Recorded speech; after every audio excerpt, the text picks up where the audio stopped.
Good morning everyone and welcome back to Craft Eccentricity.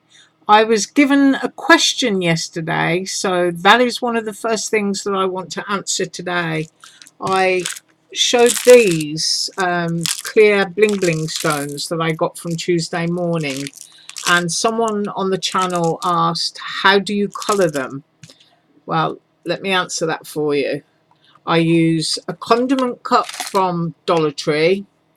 I use alcohol inks and I drop a couple of drops into there over a selection of stones that I've chosen. You don't want to put too many in there. And then when you've done that, you just put the lid on and give it a good shake, maybe for about 2 or 3 minutes so that they're all covered. And then you want to tip them out onto a piece of kitchen paper like this. The backs will also become blue. And what you end up with is, instead of clear bling, you'll have blue bling, or if you use pink alcohol ink, you'll have pink or yellow, whichever it is that the colors you choose. And I decided to do blue ones because tomorrow I'm going to be doing a mermaid card, so I wanted to be able to use some blue. So there you have it, just very simple. You get a pack of condiment cups for $1 from the Dollar Tree. You can keep them if you're going to keep on mixing up different bling bling, and it won't harm if you put another blue colour ink into there to shake your stones up. And it's as simple as that. So I'll just grab these and put them back into my condiment cup out of the way. So that is one question answered. The other question was, what can you do with that pocket die? Well, that pocket die, obviously, I'm going to show you that pocket die so that you know exactly what I'm talking about. But it makes wonderful pockets. It's this one. And of course, it's one-sided, which means that you can cut it out and you can put it onto a book page to put a tag in, or the front of a card to put a gift card in, or anything that you want. There could be, you know, a little alien or a critter or something hanging out of the pocket that you might have made with felt as a little gift, or a keyring popped in there with just the keyring tag hanging out over the top. But you can also turn this into a double pocket, which is something that you can pop something into and gift it as it is. If cut with felt and done as a double pocket, you can put an eyelet in there and a loop, and it makes a very useful item to put your phone in inside your bag if you have a smaller phone. Or you can hang it on the side of your bag. You know, doggies not wanting to get rude here, you can keep your poop bags in there. You could cut it in a great felt and put little doggy paws and use a doggy die and stitch a little dog die on there. So it could be a really cute doggy poop bag to keep all your doggy bags in there.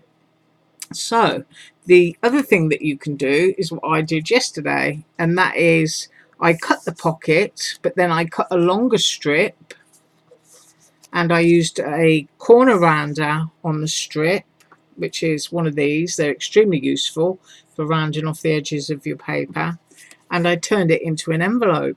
So that pocket die can also be an envelope, and I will measure this for you just in case you missed it the first time.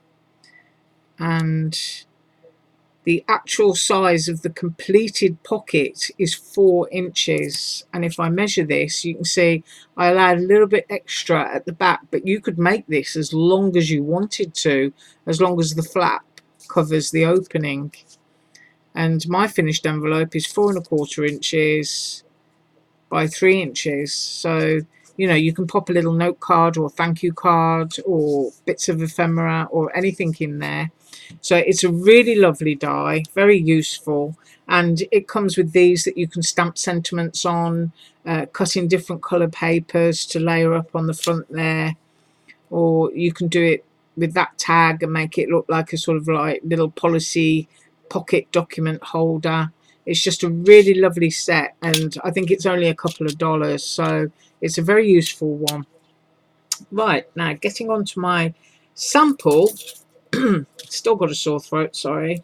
I used that heart wreath set from yesterday, but only used 2 of those dies. So I used the small and the large one in that set. It's a really pretty set, cuts out all the hearts. And I did show this yesterday, but I'll measure that one again for you. And it's just a little over, as you can see there, 4 inches, fraction over. And I also used this die, which comes with this. So it's a swan and a sort of like wreath circle of swirly leaves. So this is the set that I used, and I'll measure that for you. And that's, when done point to point on its longest leaves, is 4 inches. And the swan, which is really pretty, is 2 inches. You can even pop a little die cut of a crown or even a party hat or something onto the head of this swan, and you can use real feathers in the wing area that embosses there, but I decided to use some bling bling in my area, and I will show you that. And this is what I made. I'm getting back into my tool again, so I made a tool bow, and I used my clear bling from Tuesday morning.